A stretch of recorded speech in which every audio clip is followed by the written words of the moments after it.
Ça fait tellement mal, Angélique Angarny-Philopon fond en larmes durant le voyage d'intégration. Un voyage pour souffler, décompresser, et créer des souvenirs entre Miss. Mais aussi pour libérer la parole. Alors qu'elle vient tout juste de commencer son règne, Angélique Angarny-Philopon vit des premières semaines aussi intenses que bouleversantes. Entre le tourbillon médiatique, les attentes du public et une vague de haine sur les réseaux, Miss France 2025 a bien besoin de soutien. Bonne nouvelle, elle n'était pas seule pour son voyage d'intégration. Un voyage salvateur.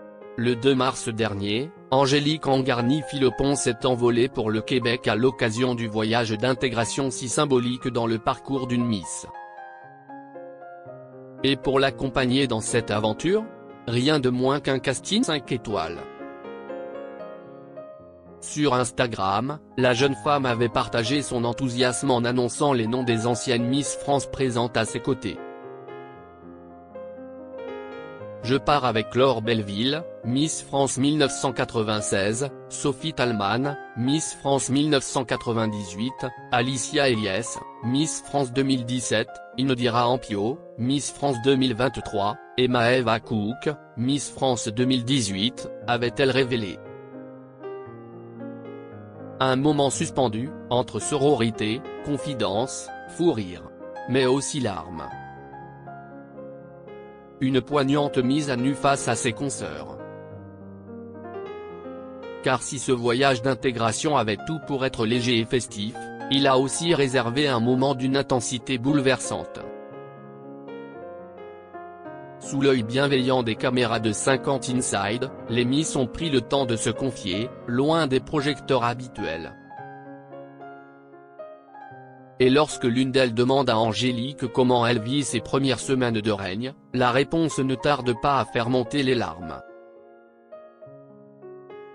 Déjà il a fallu du temps pour que je comprenne que j'étais Miss France parce que j'étais en mode syndrome de l'imposteur, confie-t-elle.